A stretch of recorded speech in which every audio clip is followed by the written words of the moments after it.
अस्सलाम वालेकुम दोस्तों, कैसे हैं आप लोग। आज हम स्टार्ट करेंगे chapter number 14 fundamentals of organic chemistry. ये ऑर्गेनिक केमिस्ट्री का फर्स्ट चैप्टर है और अभी तक हम इनऑर्गेनिक केमिस्ट्री को ख़त्म कर चुके हैं। साथ ही साथ हम फर्स्ट ईयर केमिस्ट्री को भी डिस्कस कर चुके हैं। अगर आपने वो वीडियोज़ नहीं देखी हैं तो नीचे डिस्क्रिप्शन में जाइए, प्ले लिस्ट की लिंक मौजूद है और सारी वीडियोज़ देख लीजिए। अगर आपको ई कैट या एम डी कैट की तैयारी और बेहतर करनी है तो नीचे डिस्क्रिप्शन में ही एक और लिंक मौजूद है जो कि आपको मकसद ऐप की तरफ ले जाएगा। वहाँ आप ई कैट या एम डी कैट का कोर्स बाय कर सकते हैं, जहाँ पर आपको 6000 से 8000 तक MCQs मिल जाएंगे और वो भी सोल्यूशन वीडियोस के साथ में। तो आइए स्टार्ट करते हैं chapter number 14 fundamentals of organic chemistry. अगर हम ऑर्गेनिक केमिस्ट्री के इंट्रोडक्शन की बात करें तो सबसे पहले आपको ये मान लेना चाहिए कि केमिस्ट्री की दो बेसिक ब्रांचेस हैं।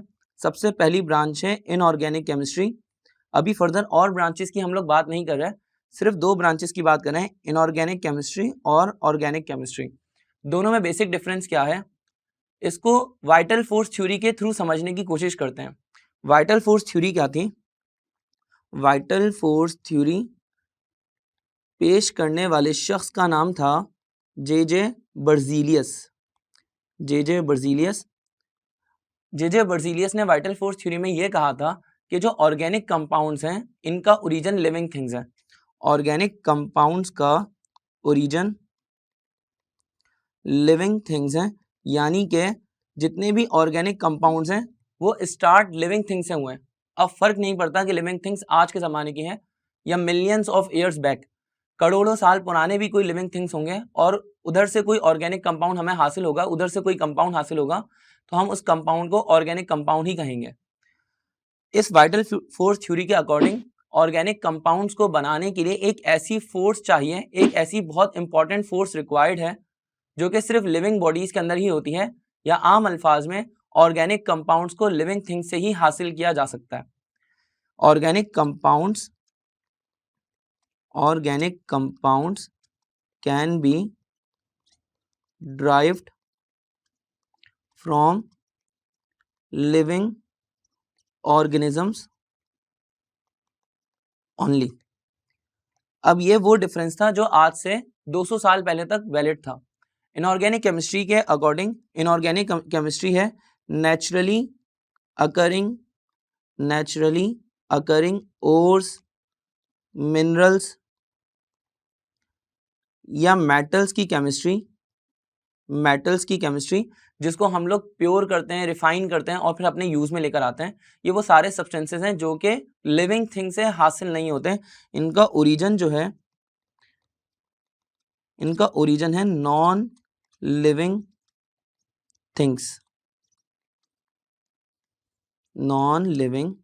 थिंग्स। आइए आगे बढ़ते हैं। वाइटल फोर्स थ्योरी ने यहाँ तक एक बात तो ठीक कही थी कि ऑर्गेनिक कंपाउंड्स का जो ओरिजिन होता है वो लिविंग थिंग्स होते हैं, लेकिन जो दूसरी बात है कि इनको ऑर्गेनिक कंपाउंड्स को लिविंग ऑर्गेनिज्म से ही हासिल किया जा सकता है, इसको गलत साबित किया एक साइंटिस्ट ने। उनका नाम था फ्रेडरिक वोहलर ने ऐसी क्या खास बात की ये जानते हैं। फ्रेडरिक वोहलर ने यूरिया को प्रिपेयर किया अमोनियम साइनाइड से। prepared urea synthetically from ammonium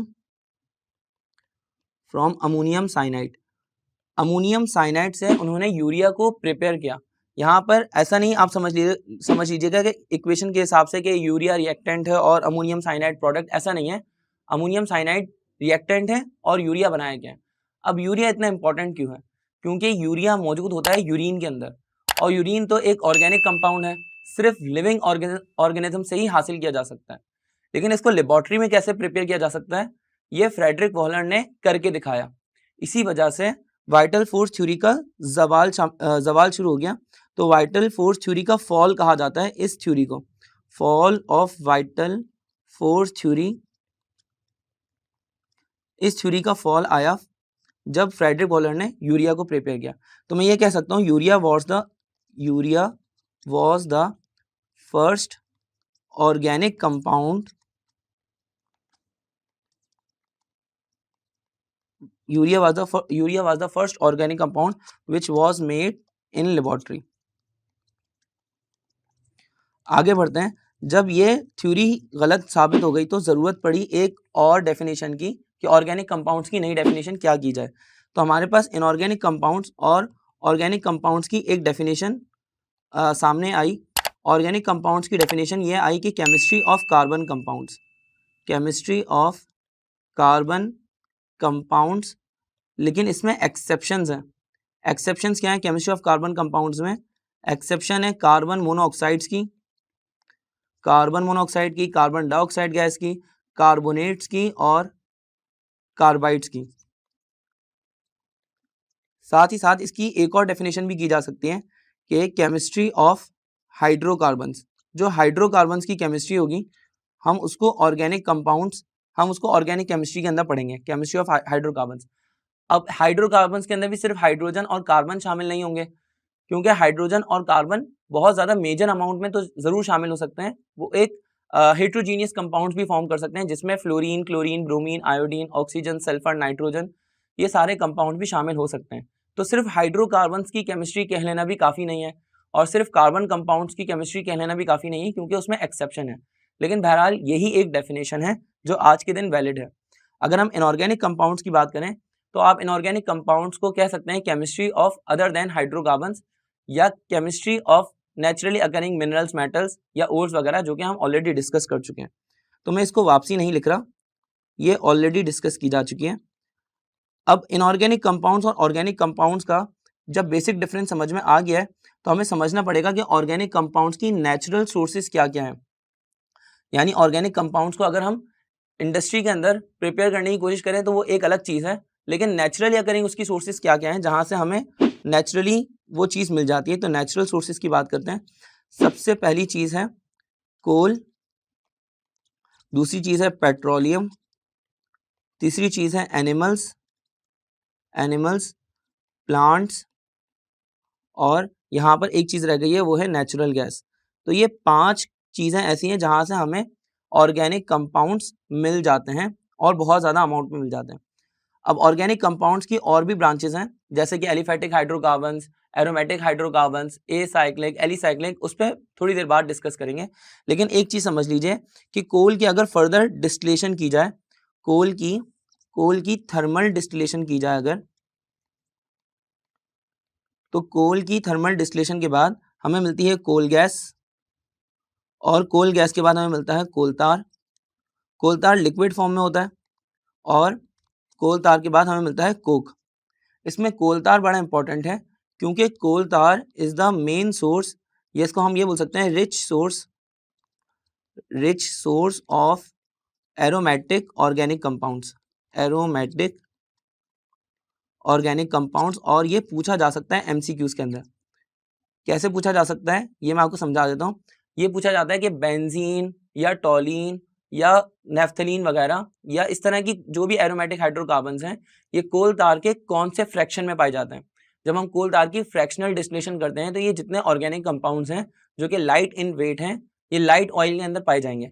यानी अगर हम कोल तार की फर्दर डिस्टिलेशन करें तो हमारे पास 4 कैटेगरीज आ सकती हैं, या 3 कैटेगरीज में इसको डिवाइड कर लेते हैं। पहली कैटेगरी है लाइट ऑयल, दूसरी कैटेगरी है मिडिल ऑयल और तीसरी कैटेगरी है हैवी ऑयल।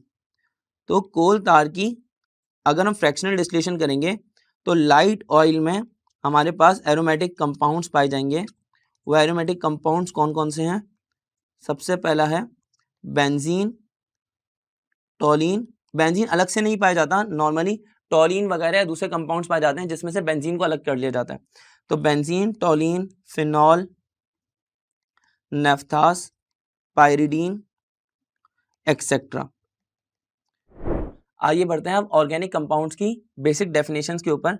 ऑर्गेनिक कंपाउंड्स की बेसिक डेफिनेशंस में या ऑर्गेनिक कंपाउंड्स इतना इंपॉर्टेंट क्यों है, मिलियंस ऑफ ऑर्गेनिक कंपाउंड्स पाए जाते हैं, उसके पीछे मेन वजह क्या है?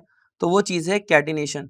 कैटिनेशन एक ऐसी एबिलिटी है कि कार्बन के एलिमेंट्स अपने ही एटम्स के साथ मिलकर एक लॉन्ग चेन्स बना लेते हैं। यानी कि मैं यहाँ पर इसको समझा देता हूँ। Catenation it is the ability of an element to bond itself with its own atoms, forming a long chain, is called catenation. यानी कि आम अल्फाज में अगर बात की जाए तो कार्बन 4 जगहों से बॉन्ड बना सकता है। अगर कार्बन अपने ही कार्बन एटम्स के साथ बॉन्ड बनाना शुरू कर दें तो ये एक कैटेनेटेड चेन कहलाएगी, यानी कि यहाँ पर हमने कार्बन की 4 वैलेंसीज को शो किया है। अब ये कार्बन एटम से भी कंपाउंड बना सकता है, हाइड्रोजन के साथ भी बॉन्ड बना सकता है और इसी तरह से दूसरे एलिमेंट्स के साथ, नाइट्रोजन वगैरह के साथ में ही बॉन्ड बना सकता है। लेकिन कार्बन की अपने ही एटम्स के साथ में जो चेन है वो कैटेनेटेड चेन कहलाएगी। आइए आगे बढ़ते हैं। अगर हम कैटिनेशन के बाद बात करें कि कितने कार्बन एटम्स की जो चेन होगी वो गैसियस फॉर्म में होगी और कितने कार्बन एटम्स की चेन लिक्विड स्टेट में होगी, तो ये जानना बड़ा इंपॉर्टेंट है।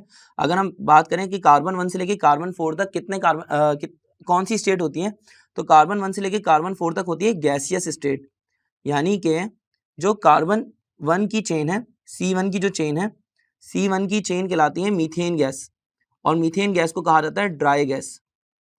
इस तरह C2 कहलाता है ईथेन गैस, और ये भी वेट गैस होती है। जबकि अगर हम बात करें C3 और C4 की, तो ये मिक्सचर होता है LPG का, लिक्विफाइड पेट्रोलियम गैस का। अगर मैं C5 से लेके C16 तक बात करता हूँ तो ये होंगे वोलेटाइल लिक्विड्स, और अगर मैं C16 से C18 तक की बात करूँगा तो ये हो जाएंगे नॉन वोलेटाइल लिक्विड्स। C18 से हायर पर हो जाएंगे हमारे पास सॉफ्ट सॉलिड्स। C18 से हायर पर हमारे पास हो जाएंगे सॉफ्ट सॉलिड्स। आइए आगे बढ़ते हैं। कैटिनेशन के बाद अब बात करेंगे हम लोग फ्रैक्शनल डिस्टिलेशन की और फिर क्रैकिंग की। देखिए फ्रैक्शनल डिस्टिलेशन का क्या मतलब है। फ्रैक्शनल डिस्टिलेशन की जो कहानी स्टार्ट होगी वो कहानी स्टार्ट हो जाएगी क्रूड ऑयल से। क्रूड ऑयल को पेट्रोलियम भी कहा जाता है। तो क्रूड ऑयल में 500 प्लस कंपाउंड्स अलग किए जाते हैं। उन कंपाउंड्स में नेफ्थास भी शामिल होते हैं, और इन्हीं कंपाउंड्स में गैसोलीन जिसको पेट्रोल कहा जाता है वो भी शामिल होगा। साथ साथ इसके अंदर जेट फ्यूल और इसी तरह से ईथर्स और लुब्रिकेटिंग ऑयल और इसी तरह के बहुत सारे कंपाउंड्स जैसे कि डीजल वगैरह या इसी तरह से फर्नेस ऑयल वगैरह, फ्यूल ऑयल वगैरह, ये सब इसके अंदर से अलग किए जाते हैं। तो क्रूड ऑयल बहुत ज़्यादा इंपॉर्टेंट है। इसकी फ्रैक्शनल डिस्टिलेशन की जाती है। इसकी फ्रैक्शनल डिस्टिलेशन को कहा जाता है रिफाइनिंग ऑफ पेट्रोलियम। अब इसकी पूरी रिफाइनिंग का प्रोसेस तो आपसे नहीं पूछा जाएगा, सिर्फ इतना याद कर लीजिए कि refining of petroleum fractional distillation के थ्रू होती है। लेकिन इसमें से एक चीज़ बड़ी इंपॉर्टेंट है और वो चीज़ है गैसोलीन। अगर गैसोलीन की बात की जाए, गैसोलीन को पेट्रोल कहा जाता है। गैसोलीन के अलावा जितने भी कंपाउंड्स हैं वो सब स्ट्रेट यूज़ के होते हैं। स्ट्रेट यूज़ का मतलब यह है कि जैसे ही वो कंपाउंड्स निकलते हैं रिफाइनरी से रिफाइन होके, बिल्कुल एज इट इज़ उनको यूज़ किया जा सकता है। लेकिन गैसोलीन को एज इट इज़ यूज़ नहीं किया जा सकता, गैसोलीन की रिफॉर्मिंग की जाती है। क्या वजह है कि गैसोलीन की रिफॉर्मिंग की जाती है? तो हम गैसोलीन से स्टार्ट करते हैं। अगर हम गैसोलीन की बात करें तो गैसोलीन जब ऐसे ही निकलता है तो उसका ऑक्टेन नंबर कम होता है, यानी कि पहली मरतबा जब उसकी रिफाइनिंग होती है तो उसका ऑक्टेन नंबर कम होता है। अगर हम 1970s तक की बात करें तो 1970s तक ये गैसोलीन एज ए ही यूज़ किया जाता था। इसका ऑक्टेन नंबर तकरीबन 17 के आसपास था। अब जब गैसोलीन का ऑक्टेन नंबर कम था तो उसकी वजह से इंजन के अंदर नॉकिंग होती थी। नॉकिंग क्या चीज़ है? मतलब मान लीजिए कि पुराने ज़माने की गाड़ियों के अंदर जब पेट्रोल डाला जाता था तो कुछ टाइम के बाद इंजन में से आवाज़ आना शुरू कर देती, क्योंकि इंजन लो क्वालिटी फ्यूल की वजह से ख़राब होता था। इस मेटालिक साउंड को हम लोग कहते हैं नॉकिंग। ये एक अनडिज़ायरेबल मेटालिक साउंड है, इसको कहा जाता है नॉकिंग, जो कि produced in engine because of low octane number of gasoline. तो इस नॉकिंग को कम करने के लिए क्या किया जाता था कि इस नॉकिंग को कम करने के लिए टेट्रा इथाइल लेड एक कंपाउंड ऐड किया जाता था। नॉकिंग को कम करने के लिए टेट्रा इथाइल लेड ऐड किया जाता था। टेट्रा इथाइल लेड का स्ट्रक्चर क्या होगा, सबसे पहले लेड लगा दीजिए और उसकी चारों तरफ C2H5 4 इथाइल ग्रुप लगा दीजिए, तो ये बन जाएगा टेट्रा इथाइल लेड। अब tetra ethyl lead octane number को थोड़ा सा बढ़ा देता था, लेकिन नॉकिंग को खत्म कर देता था, लेकिन ये एक प्रॉपर सोल्यूशन नहीं था और फिर बाद में इसके ऊपर प्रोटेस्ट भी होता। इसकी वजह को जानते हैं। टेट्रा इथाइल लेड से आप ऐसे मान लीजिए किसी एक शख्स को, आप MD-CAT की स्टूडेंट हैं, तो कल को आप डॉक्टर बनने वाले हैं और आपके पास एक शख्स आया, एक पेशेंट आया जिसको किडनी में दर्द हो रहा है और आपने उसकी किडनी का दर्द खत्म करने के लिए पेन किलर देना शुरू कर दी। तो दर्द तो खत्म हो जाएगा, लेकिन उसकी अपनी प्रॉब्लम तो बाकी रहेगी। तो किडनी का दर्द खत्म हो रहा है, लेकिन किडनी अपनी जगह खराब हो रही है। तो इसी तरह से नॉकिंग के अंदर टेट्रा इथाइल लेड ऐड किया जाता था, पेट्रोल के अंदर टेट्रा इथाइल लेड ऐड किया जाता था नॉकिंग को मिनिमाइज करने के लिए। लेकिन इंजन तो अपनी जगह खराब है, तो इंजन अपनी जगह खराब हो जा रहा है क्योंकि पेट्रोल का ऑक्टेन नंबर कम है। साथ ही साथ एक नुकसान ये होता था कि लेड के वेपर्स बाहर निकलते थे तो पोल्यूशन क्रिएट करते थे। और 1970s में इंग्लैंड में बहुत ज़्यादा प्रोटेस्ट होना शुरू हो गए कि इन पेट्रोल कंपनीज को बैन किया जाए क्योंकि हमारे बच्चों की सेहत खराब हो रही है। तो अब इन पेट्रोल कंपनीज को फिक्र लाग हुई कि अब पेट्रोल के अंदर लेड अगर ऐड किया गया तो प्रोटेस्ट ज़्यादा बढ़ेंगे और अगर लेड ऐड ना किया गया तो पेट्रोल की एफिशिएंसी खराब हो जाएगी। तो उसको एक प्रोसेस से चेंज किया गया। वो प्रोसेस क्या था? वो प्रोसेस था रिफॉर्मिंग ऑफ गैसोलीन। अब रिफॉर्मिंग ऑफ गैसोलीन के अंदर जो गैसोलीन पहले स्ट्रेट चेन में निकलता था उसको ब्रांच चेन में कन्वर्ट करना शुरू हो गया। यानी कि अगर मैं ऑक्टेन की बात करूं, पहले ये होता था स्ट्रेट चेन के अंदर, तो हमारे पास 1 2 3 4 5 6 7 8 कार्बन एटम्स मौजूद हैं और इसके अंदर आप हाइड्रोजन्स को ऐड कर सकते हैं। ये स्ट्रेट चेन के अंदर थे, इसको ब्रांच चेन के अंदर कन्वर्ट करने का जो प्रोसेस था वो कहलाता है गैसोलीन, रिफॉर्मिंग ऑफ गैसोलीन। और इसको ब्रांच चेन में कन्वर्ट करने के बाद बनाया गया 2,2,4 डाइमिथाइल पेंटेन। वैलेंसीज फिलअप नहीं है, 2,2,4 ट्राइमिथाइल पेंटेन। और फिर इसी तरह से इसको ब्रांच चेन के अंदर कन्वर्ट करते करते हेक्सेन हेप्टेन्स के मिक्सचर को पेट्रोल कहा जाने लगा और इस तरह से गैसोलीन का ऑक्टेन नंबर बढ़ाना शुरू हो गया। गैसोलीन का ऑक्टेन नंबर आज मार्केट के अंदर जो बिकता है वो 92 to 94 के आसपास होता है। अब बात करते हैं रिफॉर्मिंग ऑफ गैसोलीन से आगे बढ़कर क्रैकिंग की। क्रैकिंग क्या होता है? क्रैकिंग का मतलब यह है कि हैवी हाइड्रोकार्बन्स भी कौन से, सिर्फ अल्केन्स की बात करूं मैं यहाँ पे, अगर अल्केन्स नहीं होंगे तो प्रोसेस को कहा जाएगा पायरोलिसिस। क्रैकिंग पायरोलिसिस एक ही चीज है क्योंकि दोनों बातें एब्सेंस ऑफ एयर के अंदर होंगी, यानी दोनों के अंदर हम हैवी हाइड्रोकार्बन्स को लाइटर हाइड्रोकार्बन्स के अंदर ब्रेक करेंगे। बस पायरोलिसिस के अंदर हम क्या करते हैं, अदर देन अल्केन्स की बात करते हैं, और अगर सिर्फ अल्केन्स की बात करें तो प्रोसेस कहलाता है क्रैकिंग। अब हैवी हाइड्रोकार्बन्स को लाइटर हाइड्रोकार्बन्स में कन्वर्ट करने का जो प्रोसेस है,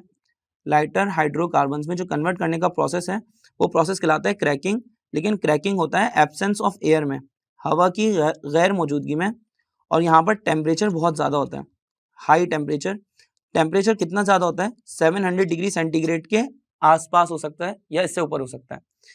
अब ऐसा करते क्यों है? इसकी वजह यह है कि जो हैवी हाइड्रोकार्बन्स हैं इनके अंदर कार्बन एटम्स की चेन बहुत बड़ी होती है। नंबर ऑफ कार्बन एटम्स यहाँ पर बहुत ज़्यादा होते हैं, जिससे ये बन जाता है नॉन वोलेटाइल कंपाउंड बन जाता है, या अगर लिक्विड है तो नॉन वोलेटाइल लिक्विड। जो नॉन वोलेटाइल लिक्विड होता है उसके वेपर्स नहीं बन पाते, और उसके वेपर्स नहीं बन पाते तो उसको फ्यूल के तौर पे यूज नहीं किया जा सकता, और इसी वजह से उसकी प्राइस कम हो जाती है। नॉन वोलेटाइल कंपाउंड जितने ज्यादा होंगे प्राइस उतनी कम हो जाएगी। तो इसी वजह से हैवी हाइड्रोकार्बन्स जितने ज्यादा मिलेंगे कंपनी को उतना नुकसान होगा। तो इसीलिए कंपनी क्या करती है कि हैवी हाइड्रोकार्बन्स को ब्रेक करती है लाइटर हाइड्रोकार्बन्स के अंदर, ताकि लाइटर हाइड्रोकार्बन्स हमारे पास आएंगे तो इनकी वोलेटिलिटी ज़्यादा होगी और इसी तरह से इनकी प्राइस भी बढ़ जाएगी और कंपनी को मुनाफा भी होगा। क्रैकिंग का प्रोसेस तो अब समझ में आ ही गया होगा। अब आगे बढ़ते हैं नेक्स्ट चीज़ के ऊपर, और नेक्स्ट है हमारे पास क्रैकिंग के बाद है ऑक्टेन नंबर। ऑक्टेन नंबर को तो हम डिस्कस कर चुके हैं, साथ साथ में हम नॉकिंग को भी डिस्कस कर चुके हैं और रिफॉर्मिंग ऑफ गैसोलीन को भी डिस्कस कर चुके हैं, रिफाइनिंग ऑफ पेट्रोलियम को भी डिस्कस किया जा चुका है। अब हमारे पास नेक्स्ट टॉपिक है होमोलॉगियस सीरीज। होमोलॉगियस सीरीज और फंक्शनल ग्रुप को समझना बड़ा ज़रूरी है। सबसे पहले हम बात करते हैं होमोलॉगियस सीरीज की। होमोलॉगियस सीरीज क्या होती है? एक जैसे यूनिट्स की जो सीरीज होगी हम उसको कहेंगे होमोलॉगियस सीरीज।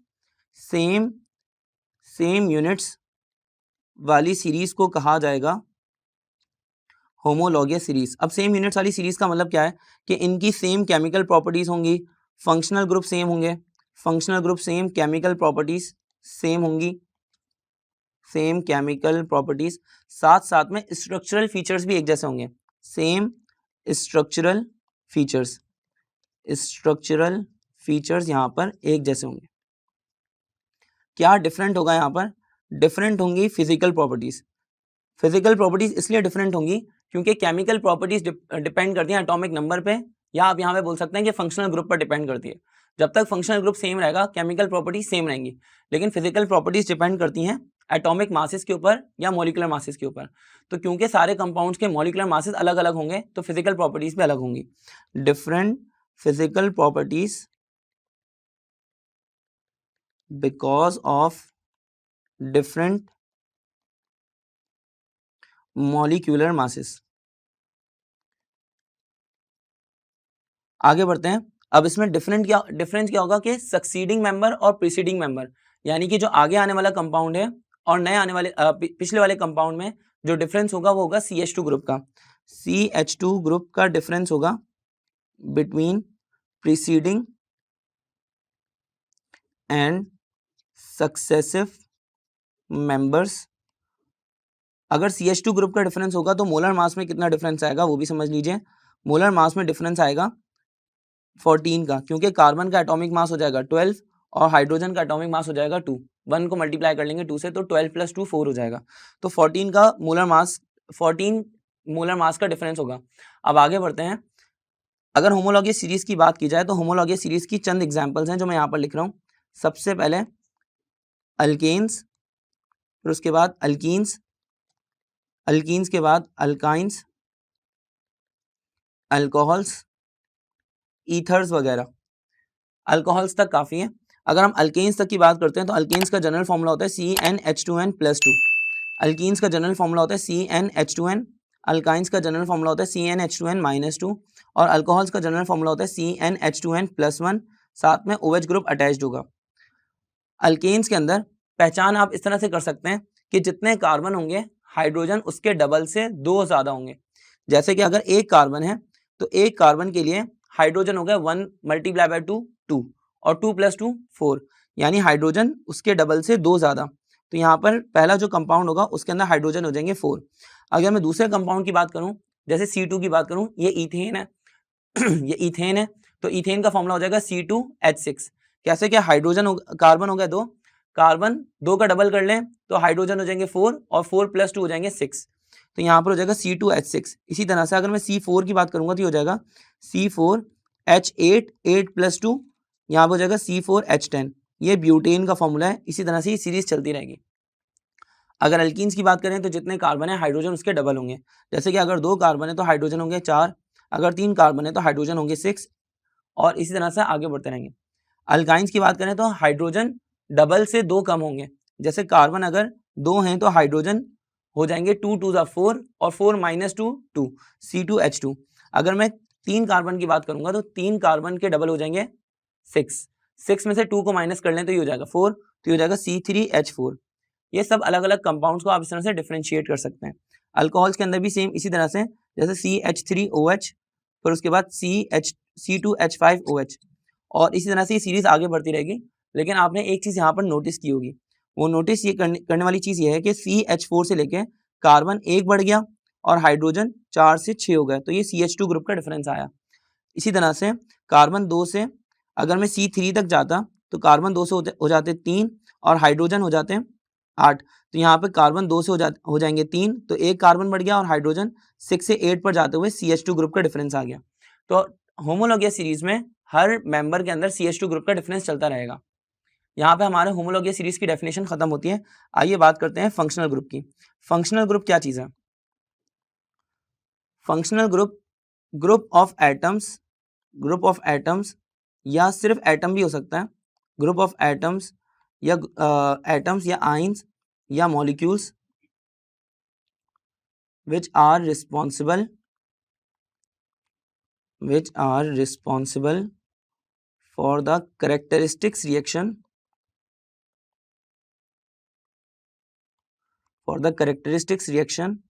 of a family या of a homologous family is called functional group. तो फंक्शनल ग्रुप की डेफिनेशन ये है कि कोई भी एटम या ग्रुप ऑफ एटम्स या आयंस या मॉलिक्यूल्स जो कि एक खास किस्म के रिएक्शंस के पीछे जिम्मेदार होता है किसी होमोलॉगस सीरीज के अंदर, वो ग्रुप ऑफ एटम्स या ये सब चीजें कहलाती हैं फंक्शनल ग्रुप। नहीं समझ में आया? अगर मैं बात करूं अल्केन्स की, तो अल्केन्स के अंदर कोई फंक्शनल ग्रुप नहीं होता, अल्केन्स के अंदर सिर्फ सिंगल बॉन्ड्स होते हैं। अगर मैं अल्कीन्स की बात करूंगा तो अल्कीन्स के अंदर होते हैं डबल बॉन्ड्स, और इसी तरह से अल्काइंस के अंदर होते हैं ट्रिपल बॉन्ड्स। अब अल्कीन्स और अल्काइंस दोनों अनसैचुरेटेड हाइड्रोकार्बन्स हैं, और अनसैचुरेटेड हाइड्रोकार्बन्स की वजह से यहाँ पर एडिशन पॉसिबल है। यहाँ पर भी एडिशन होगी और यहाँ पर भी एडिशन पॉसिबल होगी। इनके एडिशन रिएक्शंस हम जरूर पढ़ेंगे। इसी तरह से अगर हम अल्कोहल्स की बात करेंगे तो अल्कोहल्स का फंक्शनल ग्रुप है OH ग्रुप। अब पूरी फैमिली के अंदर अल्कोहल्स की फैमिली में जितने भी कंपाउंड्स होंगे सबके केमिकल रिएक्शंस एक जैसे होंगे, कैरेक्टरिस्टिक्स रिएक्शंस होंगे, क्योंकि उनका फंक्शनल ग्रुप OH है और OH ग्रुप ऑफ एटम्स है। अब फंक्शनल ग्रुप की डेफिनेशन को यहाँ पर खत्म करते हैं और एक टेबल बनाते हैं जिसके अंदर हम ये समझते हैं कि कौन सी फैमिली का कौन सा फंक्शनल ग्रुप होता है। तो अगर आप इस टेबल के ऊपर फोकस करेंगे तो इस टेबल के अंदर हमने सारी फैमिलीज के फंक्शनल ग्रुप और सफिक्सेस को डिस्कस करना है, सफिक्सेस या प्रीफिक्सेस इनको डिस्कस करना है। सबसे पहले अल्केन्स की बात करते हैं। तो अल्केन्स का कोई फंक्शनल ग्रुप नहीं होता, अल्केन्स डिवाइड होते हैं फ्रॉम फंक्शनल ग्रुप। डिवाइड का मतलब होता है कि खाली होते हैं फंक्शनल ग्रुप से। अल्केन्स के अंदर वैसे सारे बॉन्ड सिंगल होते हैं, लेकिन सिंगल बॉन्ड्स को फंक्शनल ग्रुप नहीं कहा जाता। अल्कीन्स के अंदर डबल बॉन्ड प्रेजेंट होता है और अल्काइन के अंदर ट्रिपल बॉन्ड प्रेजेंट होता है। अगर अल्केन्स के सफिक्स की बात करेंगे तो अल्केन्स का सफिक्स होता है एन, अल्कीन्स का सफिक्स होता है इन, और अल्काइंस का सफिक्स होता है आइन। सफिक्स क्या होता है? सफिक्स होता है वो चीज या वो वर्ड जो के नाम के आखिर में आता है। जैसे अल्केन्स के नाम के आखिर में एन आ रहा है, और प्रीफिक्स वो होता है जो नाम के शुरू में आता है। अब अल्काइल हैलाइड्स की बात करें तो अल्काइल हैलाइड्स के अंदर हेलोजन ग्रुप यानी कि फ्लोरीन, क्लोरीन, ब्रोमीन, आयोडीन, ये फंक्शनल ग्रुप होते हैं। फ्लोरीन, क्लोरीन, ब्रोमीन और आयोडीन, इनका सफिक्स कोई नहीं होता, ये अल्केन्स की तरह से ही बिहेव किए जाते हैं, यानी कि इनके नाम के आखिर में एन ही लगता है, जैसे कि क्लोरोमीथेन और इस तरह से आयोडो ईथेन वगैरह वगैरह। अल्कोहल्स की बात करें तो अल्कोहल्स का फंक्शनल ग्रुप होता है OH और इनके नाम के आखिर में OL लगेगा। इसी तरह से फिनॉल्स की बात करेंगे तो फिनॉल का फंक्शनल ग्रुप भी OH ही होता है, लेकिन फिनॉल एरोमेटिक कंपाउंड है और बाकी सब कंपाउंड्स यहाँ पर एलिफेटिक हैं। तो फिनॉल एरोमेटिक कंपाउंड है, इसके नाम के आखिर में फिनॉल ही लिखा जाता है, जैसे 2,4,6 ट्राई नाइट्रोफिनॉल वगैरह वगैरह। अब बात करते हैं ईथर की। तो ईथर का फंक्शनल ग्रुप होता है ऑक्सीजन और इसके नाम के अंदर ऑक्सी आता है, लेकिन ये सफिक्स नहीं है, नाम के बीच में आता है, जैसे मिथॉक्सी, ईथेन वगैरह। अगर मैं बात करूं अल्डिहाइड्स की तो अल्डिहाइड्स का फंक्शनल ग्रुप होता है CHO और इसके नाम के आखिर में Al आता है। Al अल्डिहाइड के नाम के शुरू से उठाया गया, फैमिली के नाम के शुरू से उठाया गया है, लेकिन इसको सफिक्स के तौर पे यूज करते हैं, जैसे कि इथानल, ब्यूटानल, प्रोपानल, पेंटानल, हेक्सानल वगैरह। अगर बात करें कीटोन की तो कीटोन का फंक्शनल ग्रुप होता है CO और दोनों साइड पर दो अल्काइल ग्रुप्स अटैच्ड होंगे और कीटोन का जो सफिक्स है वो है ओन, नाम के आखिर में लगता है। कार्बोक्सिलिक एसिड का जो फंक्शनल ग्रुप है वो है COOH और एक अल्काइल ग्रुप अटैच्ड होगा। अगर कार्बोक्सिलिक एसिड के सफिक्स की बात की जाएगी तो यह है ओइक एसिड, जैसे कि प्रोपानोइक एसिड और ब्यूटानोइक एसिड वगैरह। अगर ईस्टर्स की बात करेंगे तो ईस्टर्स का फंक्शनल ग्रुप होता है RCOOR। ये जो COO लिखा हुआ है ये फंक्शनल ग्रुप है, बाकी दोनों साइड पर दो अल्काइल ग्रुप्स अटैच्ड हैं और ये दोनों अल्काइल ग्रुप्स डिफरेंट भी हो सकते हैं। अगर अमाइंस की बात करेंगे तो अमाइंस का फंक्शनल ग्रुप होता है NH2 और इसके नाम के आखिर में, वैसे ईस्टर के नाम के आखिर में O8 आता है, ये बताना रह गया था, और अमाइन के नाम के आखिर में एन ही आता है, इसका सफिक्स है एन, लेकिन इस तरह से आएगा जैसे amino ethane, amino propane, amino butane वगैरह। और इसी तरह से अमाइड का जो फंक्शनल ग्रुप होता है NH2, लेकिन नाइट्रोजन के साथ CO ग्रुप अटैच्ड होगा, जैसे कार्बन का डबल बॉन्ड ऑक्सीजन के साथ और फिर NH2 ग्रुप, साथ में एक अल्काइल ग्रुप अटैच्ड है, ये कहलाता है अमाइड। इसके नाम के आखिर में अल्काइल अमाइड करके लिखा जाएगा, जैसे कि प्रोपाइल अमाइड वगैरह वगैरह, इसके नाम के आखिर में अमाइड ये सफिक्स आता है। आइए आगे बढ़ते हैं फंक्शनल ग्रुप के। फंक्शनल ग्रुप से आगे दो चीज़ें जो हमने डिस्कस करनी है, पहली चीज़ है आइसोमेरिज्म और दूसरी चीज है पॉलीमराइजेशन। आइसोमेरिज्म क्या चीज है? आइसोमेरिज्म का मतलब है कि ऐसे कंपाउंड जिनका मॉलिक्यूलर फॉर्मूला सेम होता है, सेम ऑर्गेनिक कंपाउंड जिनका मॉलिक्यूलर फॉर्मूला सेम होता है लेकिन उनके स्ट्रक्चर्स अलग अलग होते हैं। सेम ऑर्गेनिक कंपाउंड्स जिनका मॉलिक्यूलर फॉर्मूला सेम है, same molecular formula but different structural formula are called isomers या स्ट्रक्चरल आइसोमर्स। और इसी तरह से इस फिनोमेना को कहा जाता है आइसोमेरिज्म। आइसोमेरिज्म की टाइप्स की बात करते हैं तो हमारे पास आइसोमेरिज्म की 4 टाइप्स हैं। सबसे पहली टाइप है चेन आइसोमेरिज्म और दूसरी टाइप है पोजीशन आइसोमेरिज्म और इसी तरह से तीसरी टाइप है फंक्शनल ग्रुप आइसोमेरिज्म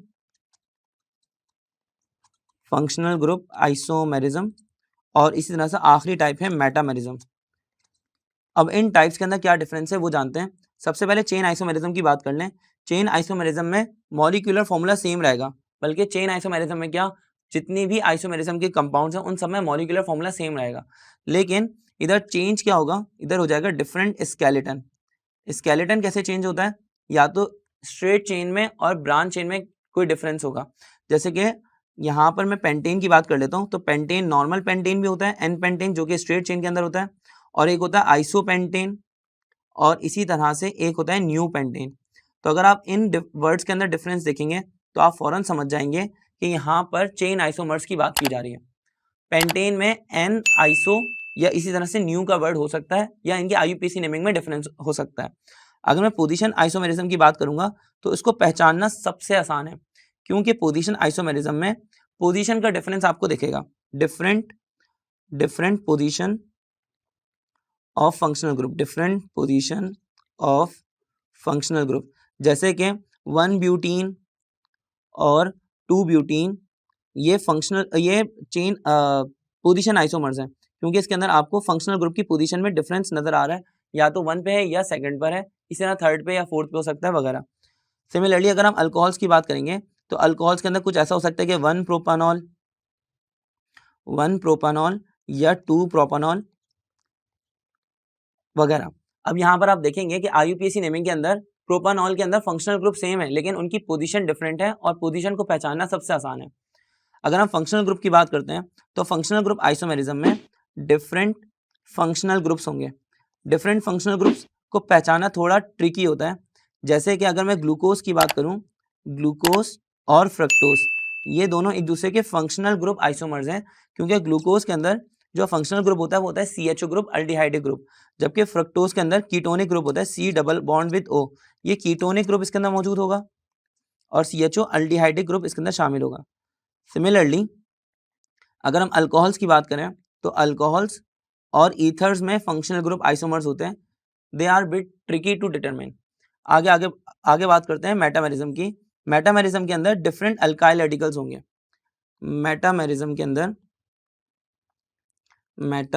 में same functional group but different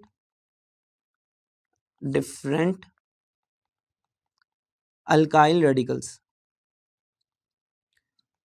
जैसे कि हमारे पास लिखा हो सकता है डाई इथाइल ईथर, और इसी तरह से लिखा हो सकता है मिथाइल प्रोपाइल ईथर।